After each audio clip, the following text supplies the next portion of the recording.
Alors, là, on est parti sur une petite histoire pour se faire plaisir, hors des sentiers balisés des concours nationaux, et c'est une histoire qu'on peut trouver dans Nouvelles histoires hédonistes de groupe et de géométrie. C'est des histoires de puissance en base 10 dans des suites d'entiers.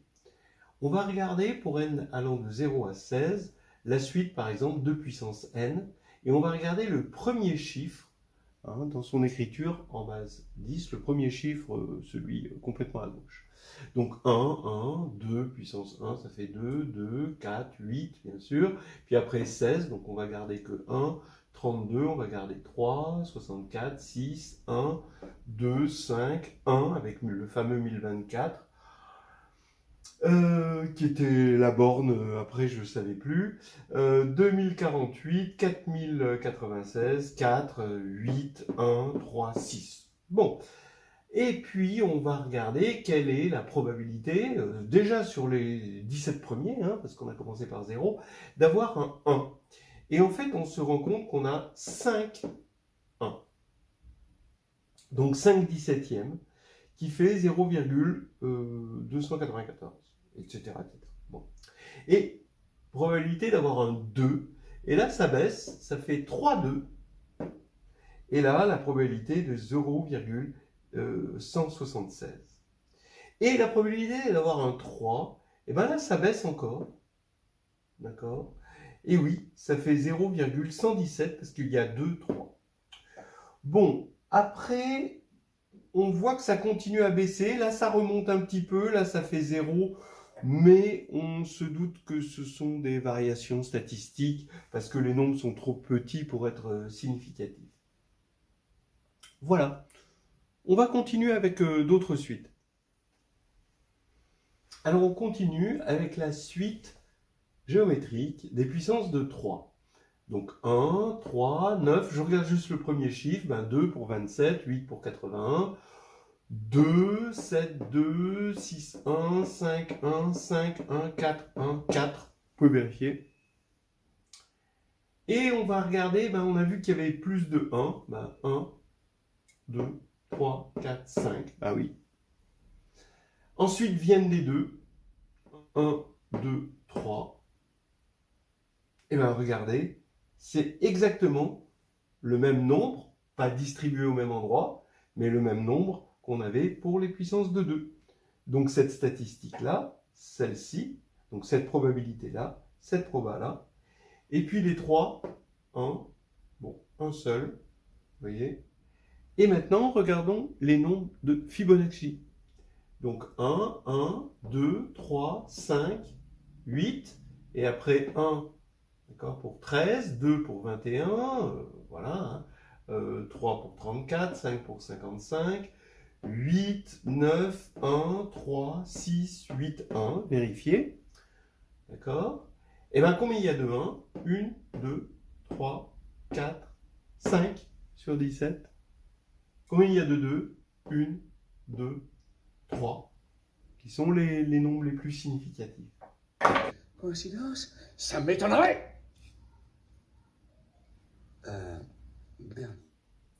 Alors, derrière tout ça, il y a un théorème. Bon, là, on va dire que c'est juste une petite proposition intermédiaire parce que, en fait, c'est beaucoup plus général que ça. Mais il y a une loi de Benford. On va regarder ça. On va prendre par exemple alpha, strictement un réel, strictement plus grand que 1, et on va supposer que ce n'est pas une puissance de 10 rationnelle, où R est un rationnel. Voilà, donc ça, c'est bon, il faut un minimum. Alors, la suite géométrique alpha puissance n va suivre une loi de Benford. Alors, ça veut dire quoi? Ça veut dire que on va regarder pour t de 1 à 9, comme on a fait tout à l'heure, on regarde la probabilité pour que le premier chiffre de alpha puissance k, pour k allant de 1 à n, je répète, commence par un t. D'accord? Voilà. Donc, c'est exactement ce qu'on a fait tout à l'heure. Et la loi dit que quand n tend vers l'infini, alors Pn va tendre vers log de t plus 1 moins log de t, le log étant le log de base 10. Ou si vous voulez, c'est le log de base 10 de 1 plus 1 sur t.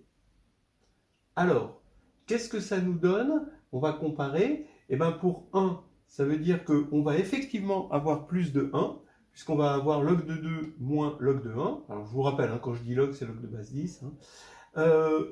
On a 0,301. Je vous rappelle que tout à l'heure, on avait 294. Donc vraiment, c'est pas mal. Déjà, pour n égale 16, on est allé jusqu'à 16. Pour 2, c'est 0,176. Ben, on avait exactement 0,176. Pour 3, on avait 0,117. Là, en vérité, on doit avoir 0,124. Et puis après, on n'avait plus du tout ces résultats, mais bon, c'était pas grave, on n'était pas allé assez loin. Déjà, vous allez jusqu'à 500, vous obtenez des bonnes décimales de ça. Bon, alors effectivement, vous pouvez voir que quand vous faites la somme de tout ça, eh ben, vous avez une élimination en cascade, et il va rester log de base 10, d'accord, de 10, moins log de base 10 de 1, ce qui fait évidemment 1 moins 0, et donc ça fait 1. Donc la somme, évidemment, est égale à 1. On pouvait s'y attendre. Donc c'est une certaine, on va dire, équirépartition, mais pas comme on s'y attendait. Et on s'attendait quand même à ce qu'il y ait autant de 1 que de 2, que de 3, que ça fasse une moyenne. D'accord? Donc que finalement, il y a un peu 1/9 de probabilité pour chaque. Eh ben non, c'est quand même une équirépartition, hein, mais logarithmique. D'accord? Donc c'est au niveau du logarithme que ça va être bien réparti. On va essayer de comprendre pourquoi. On va essayer d'abord de démontrer ce théorème, et après, ça ne va pas être difficile de voir des généralisations. Si on veut savoir la probabilité pour que 2 puissance k commence par votre numéro de téléphone, bon, on oublie le 0 évidemment, hein, parce que le 0 ça compte pas, mais que ça commence par votre numéro de téléphone, et ben on va avoir le log de base 10 de votre numéro plus 1, moins le log de base 10 de votre numéro. Hein, voilà, ça va être ça, et ce sera toujours la loi de Benford. Alors, probabilité est un bien grand mot. Hein. Je suis en train de parler d'une limite, d'une probabilité quand n tend vers plus l'infini. Donc, il faut faire attention avec ça.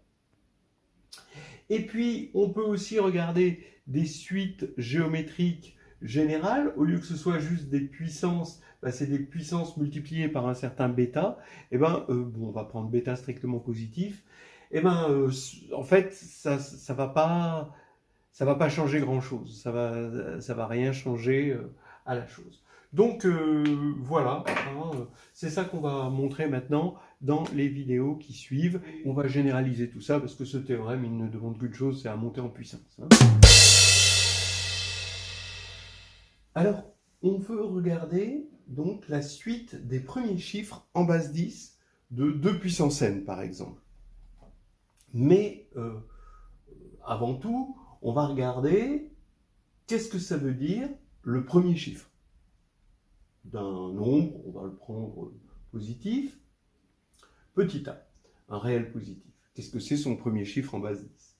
Donc c'est un élément t, ben, il est compris entre 1 et 9, hein, c'est un entier compris entre 1 et 9, et le fait que ce soit le premier chiffre veut dire que a est compris entre t fois 10 puissance m et t plus 1 fois 10 puissance m.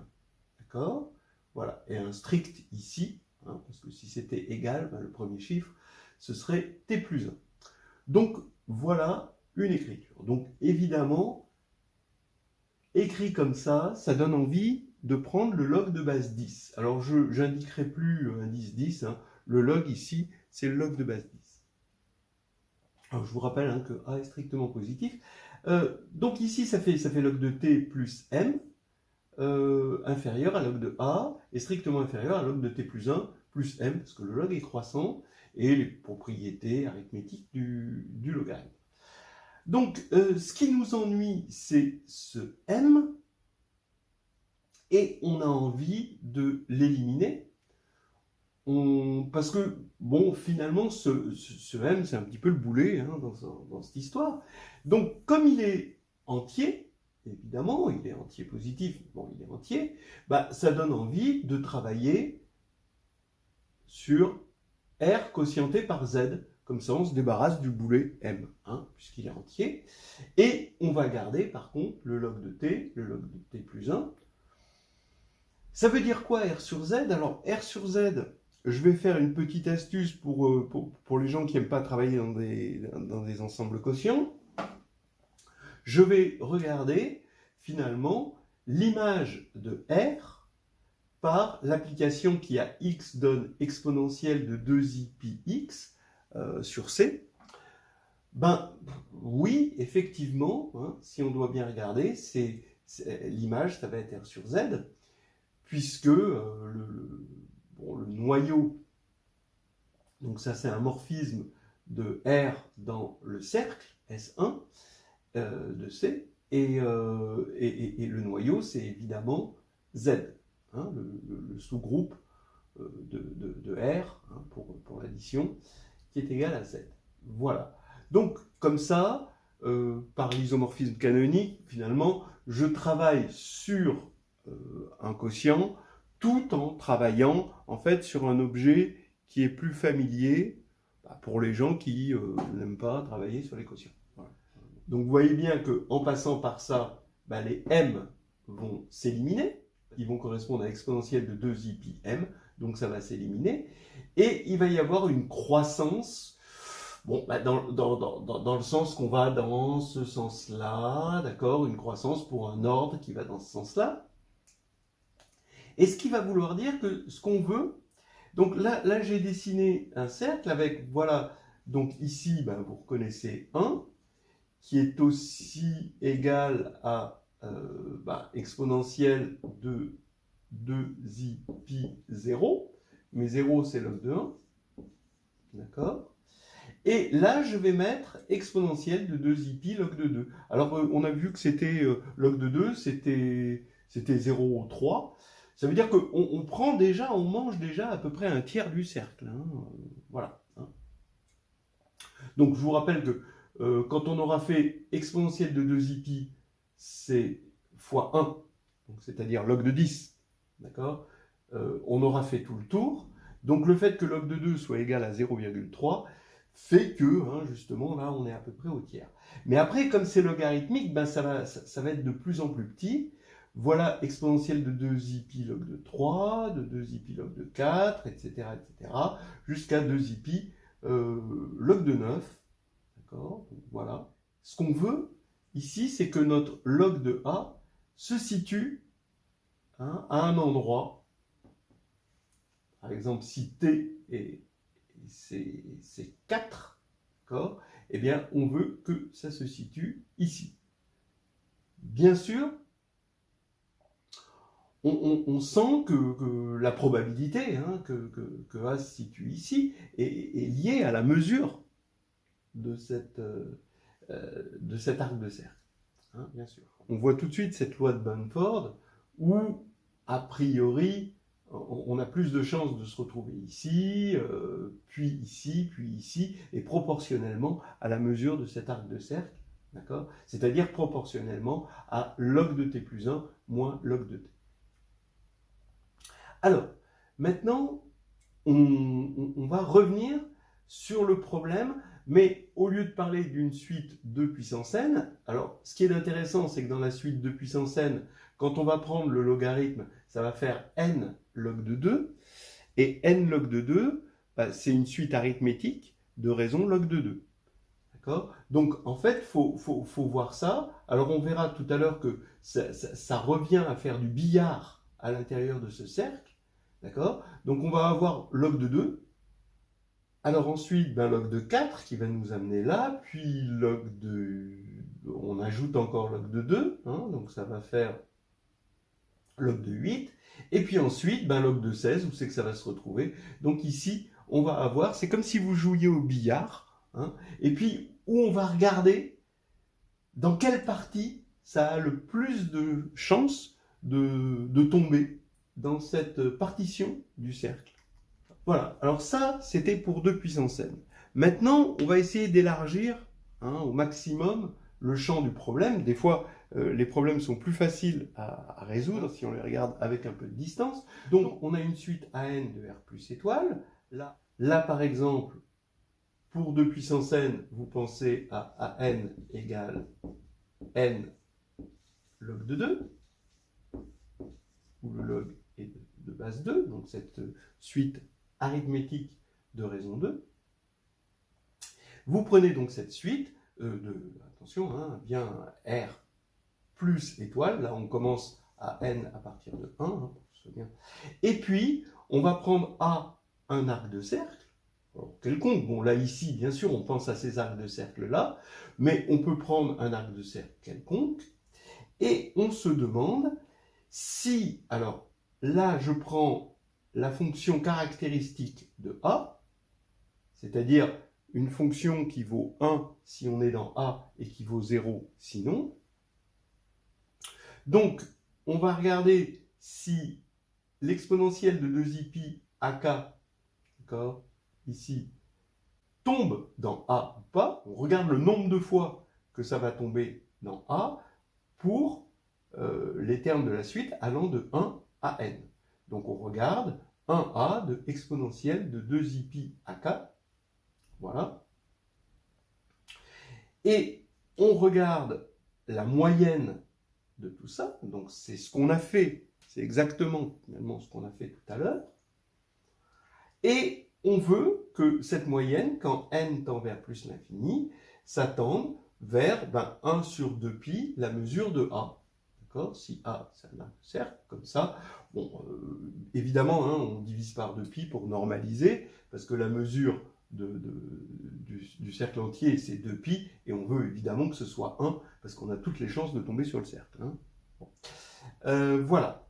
Donc c'est ça que l'on veut montrer. Et finalement, c'est ça un petit peu qui est derrière cette loi de Bonneforme. Alors, on va le montrer maintenant autrement. Je reviens quand même sur R sur Z.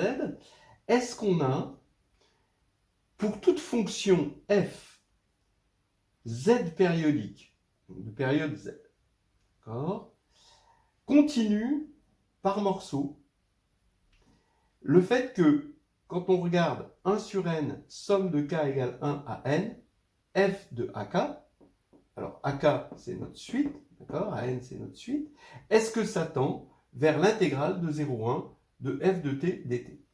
Alors, qu'est-ce que j'ai fait là? J'ai généralisé le problème, mais on va voir que c'est pas difficile de passer de là à là, et de là à là, c'est encore plus facile, parce que si c'est vrai, pour une fonction, toute fonction z périodique, vous allez prendre pour f de t, bon, de t c'est peut-être pas bien choisi, de x égale 1 à de exponentielle de 2i pi x, ça va bien être une fonction f, z périodique, continue par morceaux, alors ça c'est important, le continu par morceaux, et quand vous allez appliquer, donc si ceci est vrai, okay, alors ça veut dire que ça va tendre vers l'intégrale de 0 à 1 de f de t dt, je devrais dire de f de x dx parce que t c'est déjà pris, bon tant pis, et ici, là, vous avez bien, si A, ça va être l'arc de cercle entre l'exponentielle de 2i pi t0 et 2i pi t1, eh bien, c'est facile de voir que quand vous allez calculer, ça va nous donner l'intégrale de t0 à t1 de 1 dt, évidemment, et donc ça va faire t0, t1 moins t0, et ça va bien faire mu de a divisé par 2pi, puisque c'est l'arc de cercle. Donc ça, c'est pas un problème. Si vous avez ça, alors ça, ce sera automatiquement vrai. Alors, pourquoi ça m'intéresse cette chose-là? Eh bien, ça m'intéresse parce que le cadre dans lequel on va travailler, c'est le cadre des espaces vectoriels.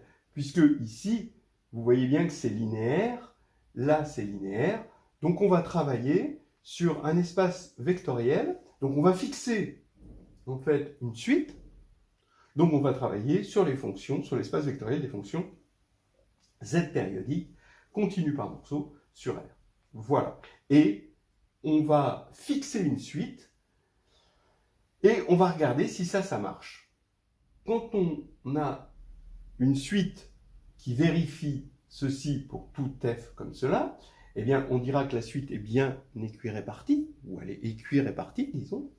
Hein, et vous voyez que ce n'est pas vrai pour toutes les suites. C'est-à-dire que quand on a 2 puissance n, et donc quand on prend le log ici, n log de 2, bah, il se trouve que ça va être bien équiréparti. C'est ce qu'on a vu en prémisse. Pour la suite de Fibonacci, on prend donc pareil, le log de la suite de Fibonacci, ça va être encore bien équiréparti. Pour 3 puissance n aussi, c'est ce qu'on a fait dans les prémices. Et si on prenait 10 puissance n, et donc quand on prend le log, ça fait n, bah, n n'est pas bien équiréparti, parce que n, à chaque fois, on se retrouve là. Hein, d'accord, on s'obstine à rester sur ce point, et là, c'est pas bien équiréparti. Donc, il y a des suites qui vont bien marcher, d'autres qui vont pas bien marcher. Voilà. Alors, on va continuer là-dessus. Maintenant, on l'a formalisé. Maintenant, ça va être tout droit parce qu'on est dans le formalisme des espaces vectoriels avec une petite norme, hein, d'ailleurs. Alors, on va préciser le théorème. Hein. On part d'une suite Bn de réel. D'accord? Donc, il faut penser à Bn égale n log de base 10 de 2. Si vous voulez regarder la distribution des premiers chiffres de la suite 2 puissance n. C'est important de se fixer un objectif matérialisé par cette suite. Et 2 puissance n, bon, bah, on l'aime bien. Ah ben, ça a dû commencer petit quand même. Et puis, ce qu'on avait envie de faire, c'était de multiplier par 2. Et cette suite 1, 2, 4, 8, 16, c'était un peu notre échelle de Jacob, quoi. Hein. En tout cas, moi, bon, voilà. On va prendre donc maintenant, à partir de cette suite de réel, voilà, la suite AN égale BN moins la partie entière de BN. Comme ça, on se ramène à 0,1, ou si vous préférez, au cercle trigonométrique qui est rapporté à 0,1.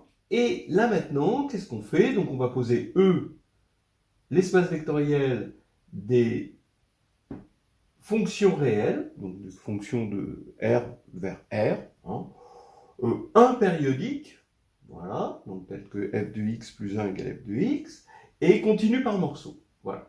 Et on va appeler par rapport à cette suite A, alors ça qui est une suite donc qui est dans 0,1, on va appeler f à 10A l'ensemble des fonctions de E, donc elles sont réelles, un périodique continue par morceau, tel que 1 sur n, somme de k égale 1 à n de f de ak, tend, quand n tend vers l'infini, vers l'intégrale de 0 à 1 de f de t dt.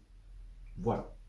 Peut-être que la première chose que vous pouvez remarquer, c'est que la fonction constante égale à 1, donc toutes les fonctions constantes, vont vérifier ça, parce que si la fonction est constante, là on a une constante, on fait une moyenne des constantes, on a la constante, et quand on fait l'intégrale de 0 à 1 d'une constante, on a cette même constante. Donc là c'est bon. Donc déjà, voilà, c'est pas nul. Et puis c'est un espace vectoriel, évidemment. Hein. Un sous-espace vectoriel de E, ça c'est évident. Alors, voilà le théorème. Les conditions suivantes sont équivalentes. Les conditions portent finalement sur la suite à n. C'est 1 sur n, somme de k égale 1 à n, de la fonction caractéristique de t0, t1 en ak tend vers t1 moins t0. Donc, quand t0 et t1 sont deux éléments de 0,1, qu'on ordonne comme ceci. Donc ça, c'est la fonction caractéristique.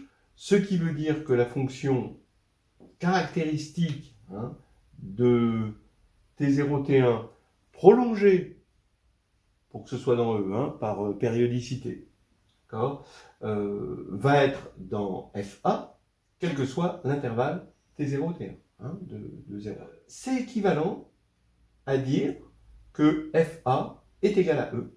Alors ça, c'est très fort. Et c'est équivalent, ça c'est ce qu'on appelle le critère de Weil, que quel que soit S strictement positif, 1 sur n, somme de k égale 1 à n, de exponentielle de 2i pi s à k, d'accord, tend vers 0 quand n tend vers plus l'infini. Bon, donc ces conditions sont équivalentes, et quand une de ces conditions est vérifiée, on dit que la suite est équidistribuée. Donc, c'est la suite à n. On va faire quelques remarques là-dessus. D'abord, l'équidistribution, on voit bien que c'est lié à 1, d'accord. Ensuite, 1, de passer des fonctions, juste des fonctions caractéristiques de segments comme ça à tout E, donc là, ça va être quand même la grosse difficulté de la chose. Ici, c'est le critère de Weil. Alors, on voit que 2 implique forcément 1, parce que il suffit de prendre, si FA égale E, on prend la fonction caractéristique, hein, ici, on prend pour F la fonction caractéristique prolongée par impériodicité, et en particulier, donc on aura ça, puisque l'intégrale ici sera bien égale à T1 moins T0. Donc 2 implique 1, ça c'est une évidence. C'est 1 implique 2 qui est le gros morceau.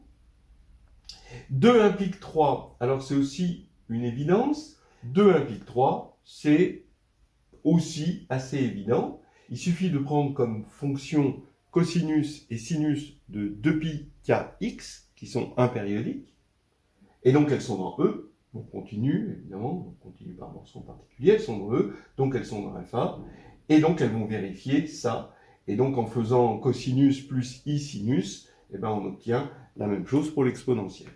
Donc 2 implique 3, c'est clair. Voilà. Alors les difficultés, c'est que 1 implique 2 et que 3 implique aussi 2. Ce qui est important, c'est que 1, lui, il va porter ce que l'on veut. D'accord? C'est-à-dire cette équidistribution. Ça, c'est finalement un intermédiaire puissant. Et ça, c'est le critère. C'est-à-dire, c'est quelque chose qu'on va pouvoir vérifier très facilement, vous allez le voir, hein, par exemple, avec la suite Bn égale n log de 2, ou quand on va se ramener à An, c'est pareil, si je change, comme ça c'est un entier, ici je vais pouvoir changer AK en BK, et donc il suffit de le montrer pour BK, et on a une série géométrique ici, et c'est très facile à gérer. D'accord ? Donc ça c'est le critère, c'est quelque chose qui est censé nous simplifier la vie. Voilà. Alors la stratégie de la preuve qu'on va voir là maintenant, c'est qu'on va stratifier en quelque sorte E, d'accord ? C'est-à-dire on va regarder ici les fonctions trigonométriques, d'accord, qui appartiennent à E, donc dans E, et les fonctions continues qui sont dans E. Voilà. Donc on a fonction trigonométrique, fonction continue, et fonction continue par morceau, d'accord, tout en restant réel impériodique. Maintenant, pourquoi on stratifie comme ça? Parce que ici, on va avoir le théorème de Weierstrass trigonométrique qui nous donne une densité pour la norme infinie, ça c'est connu, et ici, on n'a pas de densité pour la norme infinie, mais en revanche, hein, parce que des fonctions continues à des fonctions en escalier, quand il y a une discontinuité, on sait que d'ici à ici, de toute façon, il y a un phénomène de Gibbs, donc on ne va pas pouvoir avoir une densité de E2 dans E pour une norme infinie. Mais par contre, on peut bricoler un petit peu les choses en visant le résultat qu'on veut avoir. Voilà, on va commencer. Alors en fait, toute la preuve de ce théorème repose sur un lemme. Alors, soit G dans E. On suppose que pour tout epsilon positif, il existe deux fonctions f1 et f2 dans grand F indice A. D'accord? Donc f indice A, c'est les fonctions de E qui vérifient exactement ce qu'on veut, cette équidistribution. Tel que G est compris entre f1 et f2, voilà, en tant que fonction. Et, alors attention, l'intégrale de 0 à 1 de g de t dt est comprise entre l'intégrale de 0 à 1 de f2 de t dt moins epsilon, où f2 c'était la partie qui était plus grande, et intégrale de 0 à 1 de f1 de t dt plus epsilon. D'accord? Donc vous voyez qu'il y a eu cet échange. Alors, si on arrive à trouver ça pour tout epsilon, alors G appartient à f indice A. Voilà ce petit lemme. Il est très facile à prouver. Si on pose delta n de f pour toute fonction de E, ça c'est la moyenne des n premiers f de AK, moins intégrale de 0 à 1 de f de t dt. Alors, d'après 1 et 2, vous voyez que comme on a un moins, quand on va mettre moins ici, ça va tout inverser l'inégalité. Et on va avoir delta n de g qui va être compris entre delta n de f1 moins epsilon et delta n de f2 plus epsilon. Voilà. Donc, c'est une évidence. Et maintenant, je vais prendre la limite, mais je ne sais pas que la limite existe, donc je vais prendre la limite inf et la limite sup. J'ai la limite inf de delta n de g qui est inférieure à la limite sup de delta n de g, ça c'est évident. Et ça va être compris, quand je vais passer à la limite, comme f1 et f2 appartiennent tous les deux à fa, ça, à la limite, c'est fait pour être 0. Donc ça va tendre vers 0, donc ça va être compris entre moins epsilon et epsilon. Et comme c'est quel que soit epsilon, ça veut dire qu'on va avoir 0. Et donc les deux limites sont égales, et delta n de g tend vers 0. Et donc on va bien avoir ce que l'on veut, c'est-à-dire g appartient à fa. Donc maintenant, c'est très facile de démontrer le théorème. Vous voulez montrer 1, 1 implique 2. Oui, il faut montrer que si les fonctions indicatrices d'intervalle, donc juste des fonctions comme ça, donc on a 0, comme ça, et là 0. Voilà. Si des fonctions comme ça, ces fonctions indicatrices en intervalle, appartiennent à FA, comme FA est un sous-espace vectoriel de E, ça c'est très vite vu, eh bien ça veut dire que toutes les fonctions en escalier vont être dans FA. Mais, d'après ce que vous savez de l'intégrale de Riemann, les fonctions en escalier, toute fonction continue par morceau, est intégrable parce que justement, elle peut être encadrée par des fonctions en escalier pour que ça encadre bien cette valeur. Donc, on va avoir toutes les fonctions en escalier. Donc, E va être égal à FA, grâce à ce lemme directement. Maintenant, on va montrer que 3 implique 2. On va déjà montrer, dans un premier temps, ce qu'on peut dire, c'est que les fonctions continues sont incluses dans FA. Parce que si c'est vrai 3, ça veut dire que les fonctions cosinus de 1 périodique et sinus 1 périodique sont dans FA. Mais, d'après le théorème de Weierstrass, ces fonctions-là sont denses dans l'espace des fonctions continues. Alors, évidemment, vous avez remarqué que dans le 3, on avait pris juste S strictement positif. Alors, pour S négatif, il suffit de mettre la barre dessus, donc il n'y a pas de problème. Pour S nul, c'est les fonctions constantes. Et les fonctions constantes, on avait dit que c'était dans FA, de toute façon, on l'a dit dès le départ. Donc, à partir du moment où G peut être un élément de E1, donc une fonction continue, peut être encadrée par deux fonctions trigonométriques, d'accord, elle peut être encadrée de sorte, évidemment, on prend, on prend ici une fonction trigonométrique avec f moins epsilon, et là le même f plus epsilon. Ça c'est par densité pour la norme sup, et donc on voit à partir de ça que ça va directement impliquer la deuxième inégalité, double inégalité, avec f2 égale f plus epsilon et f1 égale f moins epsilon. Donc ça, c'est vraiment très direct. Donc, comme ça va être vrai, toutes les fonctions continues ici vont être dans FA. Voilà. Alors maintenant, ça ne veut pas dire que ça va être vrai pour l'instant pour les fonctions continues par morceau encore, parce que les fonctions continues par morceau, malheureusement, on ne va pas avoir ce joli phénomène-là. Mais comme on a les fonctions continues, on va pouvoir avoir les fonctions caractéristiques des intervalles, donc qui sont ici, parce que vous voyez, je vais le mettre en rouge, quand vous avez une fonction caractéristique, vous allez pouvoir, bon là je vais remettre F1 et F2 hein, pour que ce soit plus clair. Voilà.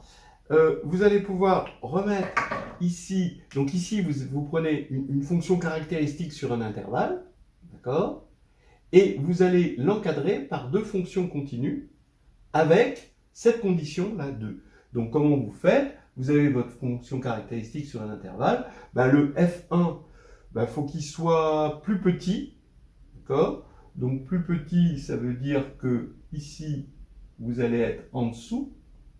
Donc vous partez de là et vous mettez en dessous. Comme ça, vous êtes plus petit. Voilà donc F1. Et F2, vous allez vous mettre au-dessus. Donc là, ça veut dire que vous vous mettez là et là. Comme ça, vous êtes au-dessus. Et il est évident que cette aire-là peut être prise la plus petite possible pour être epsilonesque ici, de sorte à ce qu'on ait la seconde inégalité. On aura une très bonne approche de l'intégrale de G par l'intégrale des F1 et F2. Voilà. Donc, ça veut dire que les fonctions caractéristiques d'intervalle vont être dans FA, d'accord, puisqu'on va pouvoir encadrer par des fonctions continues, et donc on va avoir I, et I entraîne 2I. Et voilà. Et donc on a tout ce qu'on veut. Et c'est terminé. On a montré ce joli théorème dont on va pouvoir profiter au maximum et que l'on va aussi généraliser, qu'on va regarder dans tous ces états. Ok, alors ce que l'on vient de voir, c'est que quand on a une suite réelle, on va prendre des réels positifs, et que cette suite semble être chaotique, comme la suite des décimales dominantes des puissances de 2, par exemple. On ne comprend pas trop le principe. Alors, il peut y avoir une certaine régularité dans ce chaos. Hein. Et ce sont les fonctions trigonométriques, par le critère de Weyl, qui voient cette régularité, qui voient s'il y a régularité. Voilà. Donc c'est un début, c'est une approche, en quelque sorte, du chaos. C'est un certain chaos régulier. Alors, comme application, on a la loi de Benford. Alors, la loi de Benford, ça ne veut pas dire grand-chose. Hein. C'est comme la loi de Murphy. Hein. C'est juste une ligne directrice pour dire, tiens, ça suit la loi de Benford ou pas. Et beaucoup de suites vont suivre cette loi de Benford. Alors, en gros, qu'est-ce qu'elle dit? Elle va dire, par exemple, que les puissances de 2 vont commencer plutôt par un 1, et ensuite par un 2, et jusqu'à par un 9. Et si on doit regarder les deux premiers chiffres dans l'écriture décimale, ça va plutôt commencer par un 10, ensuite par un 11, et puis en dernier par un 99. Voilà, et c'est une loi des nombres. Alors bon, pour l'anecdote, il y a un abonné, la Caragar, qui m'a scotché en racontant cette histoire que le camp Trump a argué que Biden avait triché parce que les chiffres des élections ne vérifiaient pas la loi de Benford. C'est énorme. En tout cas, je pensais que le camp Trump était de niveau homogène, mais bon, manifestement, il y a quelques personnes qui connaissent des choses. Oui, alors ça je sais pas du tout. Est-ce que les chiffres d'élection doivent suivre la loi de Bedford? C'est possible. En tout cas, euh, voilà, on va quand même regarder une suite, un type de suite qui suit bien la loi de Benford, où on peut le dire vraiment avec une démonstration, et grâce aux critères de Weil. Donc voilà un cadre pour cette loi, c'est une suite géométrique. Alors une suite géométrique avec un premier terme bêta qui est strictement supérieur à 1, hein, faut quand même, et alpha, une raison alpha qui est aussi strictement supérieure à 1. On veut juste que alpha ne soit pas une puissance rationnelle de 10.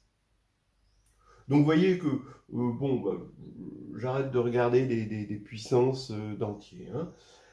Alors maintenant, pour tout t dans n étoiles, donc on va regarder en quelque sorte la probabilité, hein, la limite de la probabilité pour commencer par t en écriture décimale, en quelque sorte. Mais là, t n'est pas juste un chiffre, hein, ça peut être un nombre quelconque en base 10. Alors, donc, le fait de commencer par t pour le nème élément de la suite, je vais dire que c'est ct de n qui vaut 1 si le terme de la suite bêta alpha n est compris entre t 10 puissance m et t plus 1 10 puissance m, donc avec m évidemment un entier, hein, strictement positif, là justement, c'est pour ça que j'ai pris alpha et bêta plus grand que 1, et 0, hein, sinon, hein, s'il n'est pas compris entre les deux. Et donc, on affirme que la moyenne, donc la 1 sur n, somme de k égale 1 à n de ct de k, tend, quand n vers plus l'infini, vers le log de base 10 de 1 plus 1 sur t. Donc, vous voyez que ça, c'est quelque chose qui va être décroissant, en quelque sorte, en t. Donc maintenant, on attaque la preuve. Là, ici, on passe au logarithme de base 10. Donc, on va avoir log de bêta plus n log de alpha. Là, on va avoir log de t plus m et log de t plus 1 plus m. Donc, ça va faire que log de t moins log de bêta, je passe de l'autre côté, c'est inférieur ou égal à n log de alpha moins m, lui, et log de t est strictement inférieur à log de t plus 1 ici, moins log de bêta, que j'ai passé de l'autre côté, et là, c'est toujours moins m. Voilà. Donc, voilà cette inégalité. Donc maintenant, évidemment, je regarde cette inégalité modulo z, et je vais avoir ici, ou dans 0,1, hein, si vous préférez, et je vais avoir donc cette suite, regardez, donc, quitte à prendre cette suite moins sa partie entière, pour se ramener à 0,1, il faut que ce soit compris entre ça et ça. C'est-à-dire dans un intervalle dont la mesure est log de t plus 1 moins log de t. Parce que les logs de bêta, bah, ils se sont simplifiés. Donc, log de t plus 1 moins log de t, ça fait bien log de 1 plus 1 sur t. Et donc, je veux que ma suite vérifie le fait que pour toute fonction, en particulier pour la fonction indicatrice hein, de cet intervalle, d'accord, pour toute fonction continue par morceau, hein, évidemment, hein, périodique, tout ça, que ça vérifie cette équirépartition, que ça vérifie ceci. Donc, je veux que pour ma suite AN, qui est donc cette suite-là ramenée à 0,1, FA égale E, avec les termes qu'on a utilisés dans la vidéo précédente. Donc, on appelle le critère de Weil, et on va dire, ben, on va fixer petit s dans n étoiles, c'est ça le critère de Weil, et il faut que la moyenne des termes de l'exponentielle de 2ips sur la suite, ici, cette moyenne tende vers 0. Et si ça tend vers 0, alors on va avoir l'équirépartition, et donc ceci va être vrai, et on aura notre loi de Benford. D'accord ? Maintenant, qu'est-ce qu'on peut dire? Ben, ça, c'est une suite géométrique. de raison exponentielle de 2i pi s log de alpha. Et donc ici, on a une série géométrique. Et donc, on va avoir, donc premier terme, U1. Bon, je ramène le 1 sur n. Et là, la formule de la série géométrique, il y a deux cas. Soit alors, la raison est différente de 1, soit la raison est égale à 1. Si la raison est différente de 1, donc là, c'est très bien. Hein, ça nous fait cette formule-là. Et on voit que le critère de Weil est vérifié. Parce que le critère de Weil, qu'est-ce qu'il nous demande? Il nous demande que ceci tende vers 0. Et tend vers 0, comme U1, bon, il est fini. Ça, c'est borné, d'accord? C'est l'exponentielle de 2i quelque chose. Ça, c'est imaginaire pur. Donc ça va être borné. Là, c'est borné. Et donc, il y a le n qui tend vers plus l'infini. Et donc, ça va tendre vers 0. Mais pourrait-on avoir la raison égale à 1? Alors, si la raison est égale à 1, vous le savez, ça voudrait dire que S log de alpha est un entier. D'accord? C'est si seulement si. Donc, est-ce que S log de alpha peut être égal à Z? Est-ce que ça peut être un entier? Alors, on va regarder ça. Dans ce cas-là, je vais prendre la fonction qui a x donne 10 puissance x, et je vais passer cette égalité à la puissance, et donc ça fait alpha puissance s est égal à 10 puissance z. Je vous rappelle que ce log, c'est un log de base 10. Donc alpha puissance s peut-il être égal à 10 puissance z? Eh bien non, parce que justement, alpha n'est pas une puissance rationnelle de 10, tout simplement. Hein, d'accord? C'est pour ça qu'on a pris. Mais si c'était une puissance rationnelle de 10, là, il n'y aurait plus équirépartition, hein, ça vous vous en doutez. Hein, il y a un si et seulement si là-dedans. Et donc, le critère de Weil dit bien que la limite, ici, va tendre vers la longueur de l'intervalle. Voilà. Très bien. C'est démontré. Et donc, on va revenir aux exemples de départ. Donc, revenons à ces exemples. 2 puissance m, on va regarder, même si on pourrait regarder, est-ce que ça peut commencer par votre date de naissance? Votre date de naissance, ce sera jamais le 10-0000, hein, voilà. Donc, il va y avoir il y aura toujours des éléments de la suite 2 puissance m qui, en base 10, va commencer par votre date de naissance, et vous pouvez même calculer un équivalent de la probabilité sur n nombres, les n premiers nombres de la suite, la probabilité pour que ça tombe dessus. Voilà. Pareil pour 3 puissance m, d'accord? Ça va suivre cette loi-là. 10 puissance m, non, pas OK, parce que c'est une puissance de 10, et effectivement, les puissances de 10, vous mettez à la puissance m, vous aurez toujours les mêmes chiffres, il va y avoir une répétition. Et bon, alors maintenant, la suite de Fibonacci, avec une pensée pour mon spécialiste préféré de la suite de Fibonacci, Denis.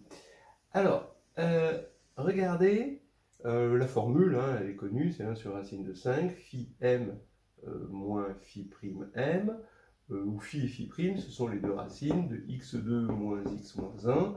Là, on a la racine positive, et là, la racine négative, mais qui est strictement comprise entre 0 et 1, ce qui fait que assez rapidement, il n'y a aucune interaction entre la puissance, hein, ici, et les nombres dominants, hein, dans la décomposition en base 10. Donc ça, on va rapidement, hein, le négliger, et donc on tombe sur 1 sur racine de 5, phi m, et là, évidemment, on voit qu'on a bêta.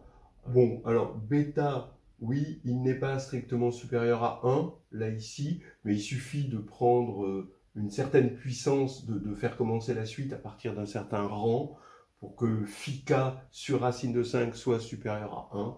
Bon, là, c'est pas grand-chose. Ensuite, la raison, c'est phi.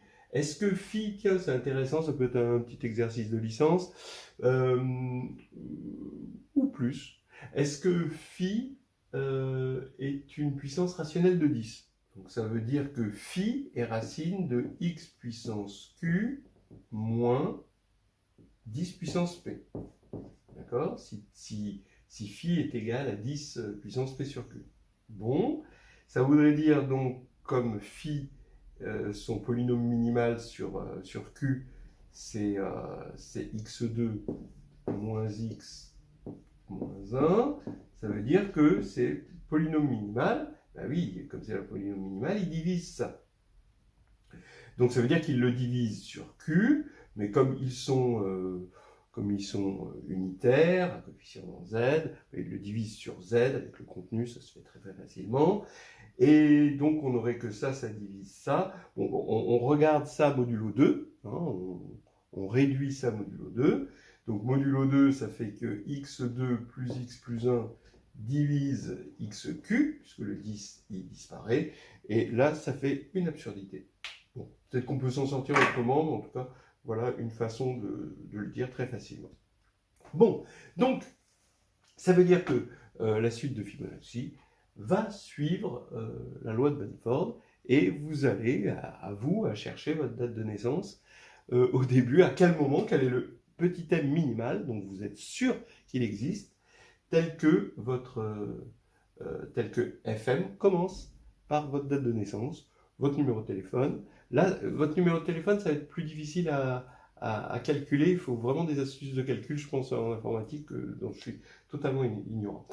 Maintenant, on commence à voir d'autres. Si vous prenez une suite récurrente linéaire comme ceci, a priori, qu'est-ce qui va se passer? Il va se passer que elle va correspondre à une certaine matrice compagnon qui va avoir vous pouvez l'écrire, hein, cette suite récurrente avec une matrice compagnon qui va avoir des valeurs propres. Et les coefficients dominants ici ne vont s'intéresser qu'à la plus grande en module des valeurs propres. Et donc on a des chances que ça continue à marcher. Et vous voyez que on a envie de dire qu'il y a beaucoup de suites qui suivent la loi de Benford. Hein, d'accord ? Voilà. On peut essayer de donner un cadre à ça. Mais bon, c'est pas le but, hein, c'était juste d'illustrer ça.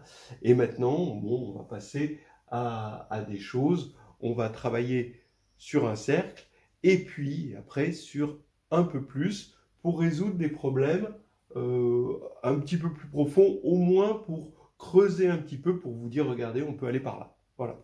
On va s'attaquer au dernier volet de cette histoire de puissance en base 10, de cette loi de Benford, avec une petite incursion dans la théorie du chaos.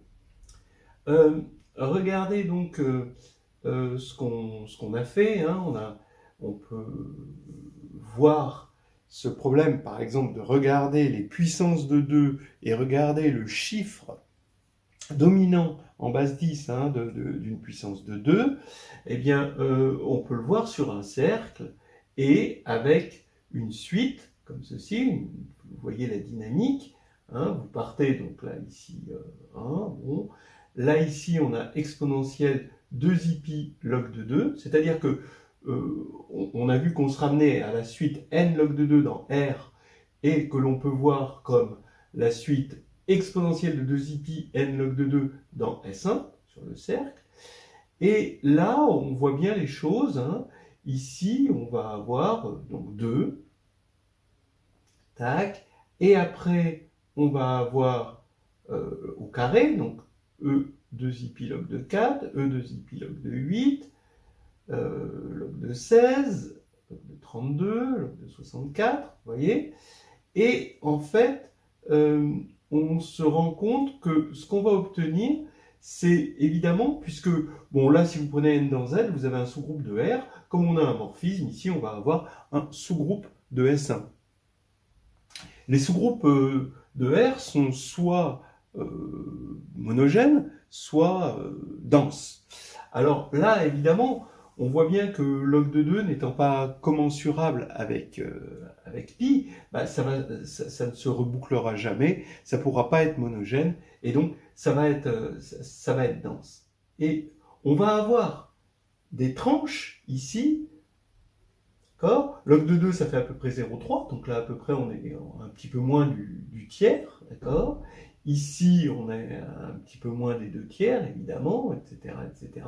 Et on a des tranches qui vont être logarithmiques, c'est-à-dire que ce chaos apparent, il y a quand même un ordre dedans, et cet ordre, il est logarithmique, c'est-à-dire que la probabilité d'avoir de tomber sur une certaine tranche, donc voici la tranche, ici cette tranche-là, c'est la tranche où on tombe sur un 1 en chiffre principal, et puis ici ça va être sur un 2, puis sur un 3, puis sur un 4, ça commence ici, 5, 6, 7, 8, 9, et puis 10, on reboucle, parce que log de 10, hein, là, ici on reboucle sur 1.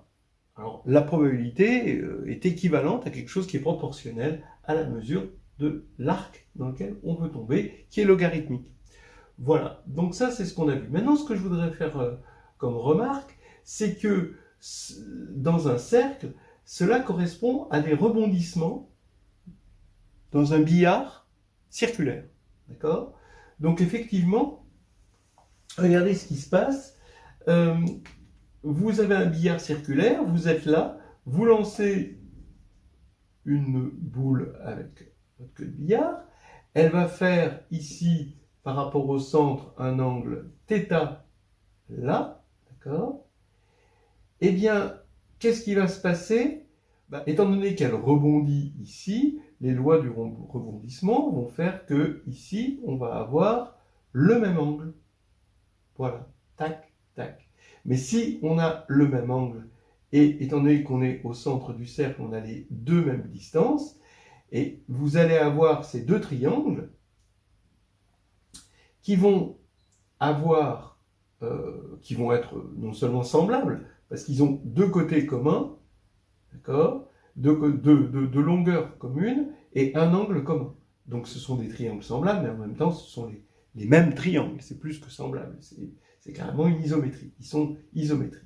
Et donc, ça veut dire que ici, comme on a θ, on a θ ici aussi. Donc comme on a exponentielle de iθ, et bien là on a exponentielle de 2iθ, et quand ça va continuer à rebondir, cet angle-là, comme on a un triangle isocèle, on va avoir le même angle ici, et donc le même angle ici, et etc.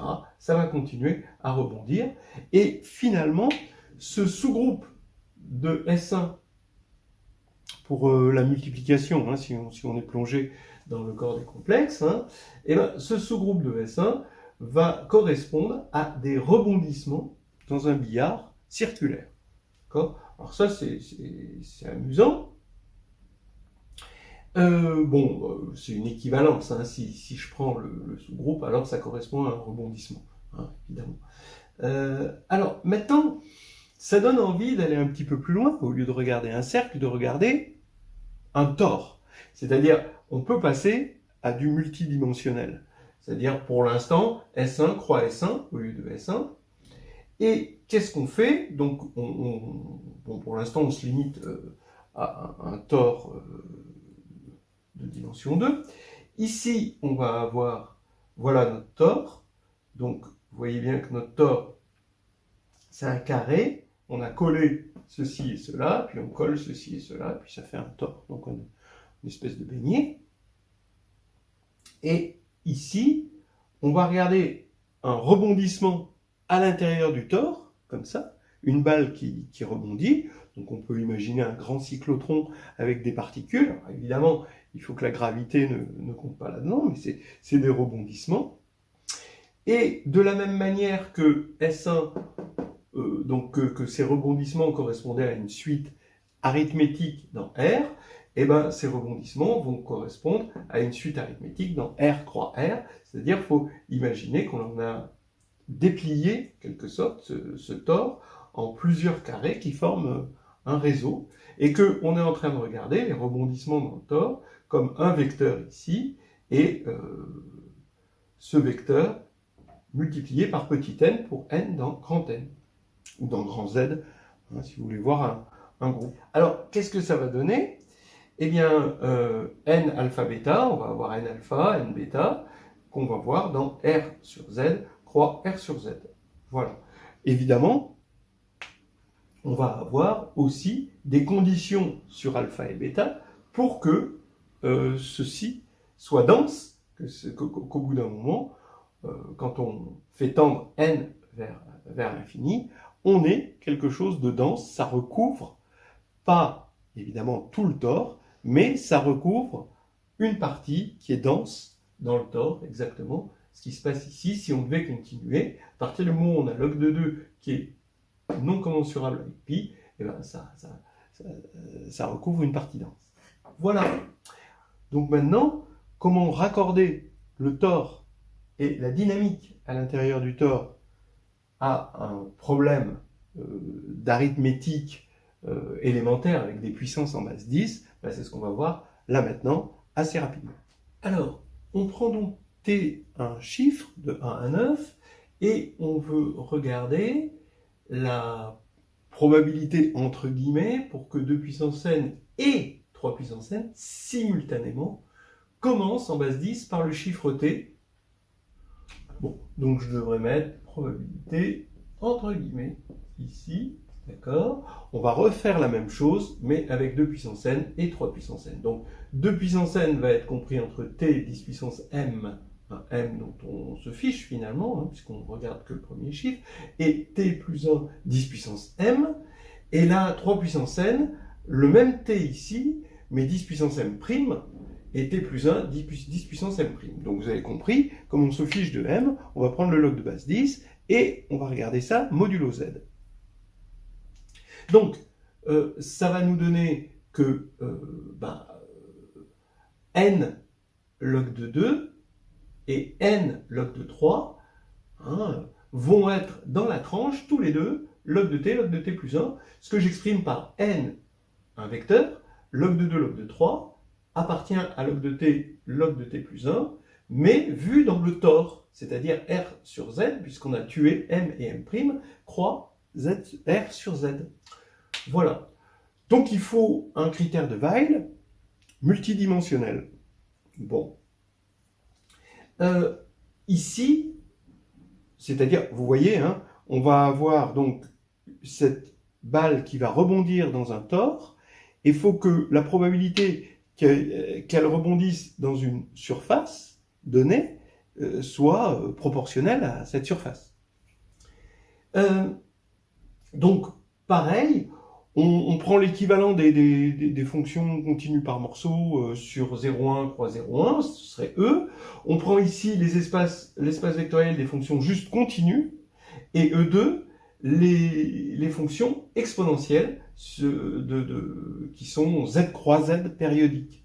D'accord? Donc on regarde des choses qui sont Z croix Z périodiques sur R2 ou juste sur le compact. Et là, ce qui va jouer le rôle de l'exponentielle de 2i pi, ça va être des fonctions E indice L qui vont alors pour tout L dans Z2, qui vont de R2, mais en fait de R, ça passe au quotient, hein, R sur Z croix R sur Z, et qui vont associer l'exponentielle de 2i pi L point U, donc ça c'est le produit scalaire, donc comme L c'est un élément de Z2, il s'écrit L1, L2, et donc ça c'est le produit scalaire, donc c'est L1, U1 plus L2, U2. Et on prend l'exponentielle 2i pi de ça. D'accord? Donc, comment on a démontré le critère de Weil? C'est qu'on a un théorème de Weierstrass qui disait que on avait une densité de E2 dans E1, ça dans un premier temps, pour la norme sup. On est sur un compact. Hein. Et dans un deuxième temps, on avait une densité moins forte, mais c'était une densité L1, vous vous rappelez, avec des fonctions continues par morceaux qui peuvent être toujours approchées, mais de façon L1, par des fonctions continues comme ceci. Voilà. Donc, bon, la preuve se généralise. c'est pas difficile d'avoir l'équivalent entre E1 et E2. Mais entre E2 et E1, ben, ça va pas être le théorème de Weierstrass, c'est le théorème de Stone-Weierstrass, c'est-à-dire que ce E2 est en fait, pour des propriétés multiplicatives, va être une algèbre, hein, une sous-algèbre de E1, et c'est une sous-algèbre qui contient les constantes et qui vérifie un axiome de séparation. C'est assez facile de voir que deux points donnés, il va exister une fonction qui va séparer les deux points, qui va donner une certaine valeur sur un point et une autre valeur sur un autre point. Bon, alors ça c'est vraiment pas difficile, c'est juste parce que c'est vrai au niveau, tout bêtement, au niveau en dimension 1, et la dimension 1 va impliquer la dimension multiple. Voilà. Donc la séparation c'est bon, et stable par barre parce qu'on est en complexe, donc il y a ce petit codicile de barre stabilité qu'il faut qu'on ait pour avoir Stone-Weierstrass, et donc on vérifie que ça va bien être dense là-dedans, et donc le critère de Weil va continuer à fonctionner exactement pareil, hein, c'est-à-dire qu'il suffit de vérifier que c'est vrai pour ces fonctions-là, que quoi est vrai, ben que la moyenne des probabilités de 1 à n va bien tendre vers l'intégrale, d'accord, pour que ce soit vrai partout. Donc voici le critère de Weil multidimensionnel. On prend une suite AN de Z2, vous pouvez le généraliser après en multidimension, mais là on parlait de Z2, voilà quoi. Eh bien, le critère, c'est il faut que quelle que soit elle, dans Z2, mais pas nul, évidemment, si c'est nul ici, là ça ne va pas être 0 ici, alors la moyenne des EL de AK sur de 1 à n tendent vers 0. Voilà. Donc en fait, comment on va utiliser le critère de Weil multidimensionnel pour ce problème-là? Eh bien, vous voyez qu'on a la suite AN ici, modulo Z, évidemment, et donc ça va nous dire, étant donné que cette série-là, donc j'enlève le 1 sur n, mais cette série-là est une série géométrique, il faut que ce soit une série géométrique de raisons différentes de 1, comme on avait vu l'autre fois, c'est-à-dire que n, L1 log de 2 plus L2 log de 3 n'appartiennent jamais à Z, sinon on aurait une série géométrique de raison 1. Donc, je suppose que c'est un entier, je mets 10 à la puissance des deux côtés, et ça va me donner 2nl1, 3nl2 égale 10 puissance z, et on voit avec le TFA, le théorème fondamental de l'arithmétique, que ça, c'est pas possible, sauf si L1, L2 égale 0, ce qui est ici exclu par le critère. Donc, voilà, ça veut dire quoi? Ça veut dire que cette suite-là va vérifier, donc dans R sur Z croix R sur Z, va vérifier le critère de Weil multidimensionnel. Voilà. Donc, ça veut dire que la probabilité pour K compris entre 1 et n, pour que 2 puissance K et 3 puissance K commencent par le chiffre T, eh ben, c'est la surface que l'on va avoir, c'est-à-dire log de T plus 1 moins log de T, mais au carré. Alors ça ne va pas être égal, hein. Quand n tend vers l'infini, ça va tendre vers ça. Donc ça donne une idée. Ça veut dire qu'il va toujours en exister. D'accord? Alors après, il y a des théorèmes qui précisent encore ça, mais bon, là on va s'arrêter là. Un petit contre-exemple, je l'ai pris pour 2 et 3, et là ça marchait bien, mais par contre pour 2 et 5, simultanément, ça ne marche pas. Vous prenez 2 fois 5, ça fait 10, donc log de 2 plus log de 5 égale 0, et on a notre relation avec n égale 1 ici, L1 égale 1, L2 égale 1, donc on a pour le vecteur 1, 1, L égale le vecteur 1, 1, on voit que on a un problème, Et donc, le critère de Weil multidimensionnel ne va pas marcher, ce qui va faire que ici, on ne va pas avoir une suite équidistribuée, hein, ce qu'on va regarder sur un petit schéma que m'a fait Jérôme. Alors voilà, on a à l'extérieur le premier chiffre des puissances de 2, bon, modulo 1, donc sur le cercle, dans R sur Z, hein, donc modulo Z. Voilà, donc là, c'est quand ça commence par un 4. Donc par exemple, tout à l'heure, hein, on avait 2, voilà, 4, 8, 16. Alors 16, bon, donc c'est 1, 6 à peu près là, 32 qui va être à peu près là, etc. Et à l'intérieur, on a les puissances de 5, là, ici, modulo Z. Donc ici, on voit le premier chiffre, et comme log de 2 plus log de 5, ça fait 0, modulo Z, évidemment, parce que ça fait 1. Cet intervalle rouge, pour 2, c'est exactement l'opposé de l'intervalle rouge ici. Donc ça veut dire que quand on va faire 2 puissance 1 et 5 puissance 1, ben on sera ici, d'accord, voilà, et ici. Donc ça ne coïncidera pas. Maintenant, quand est-ce que ça coïncide? Eh ben, on se rend compte que comme là, on va de 1 à 9, et là, on va dans le sens inverse de 1 à 9, le seul endroit où ça puisse coïncider, c'est en 3, ici, d'accord, sur une toute fine parcelle. Donc, on a une contradiction ici du critère de Weil. Il ne va pas y avoir, ça ne va pas être proportionnel à ce que l'on voudrait. C'est-à-dire qu'il y a des situations qui sont impossibles, et la seule situation possible pour avoir une coïncidence des deux, c'est ici. Voilà. Voilà, on a fait cette petite promenade dans les puissances en base 10. On est proche de cette théorie du chaos, où on a des grands mathématiciens comme Poincaré, évidemment, Weil, Birkhoff, qui ont mis leurs pattes dessus, et c'est lancé par des physiciens comme Boltzmann, Ludwig Boltzmann.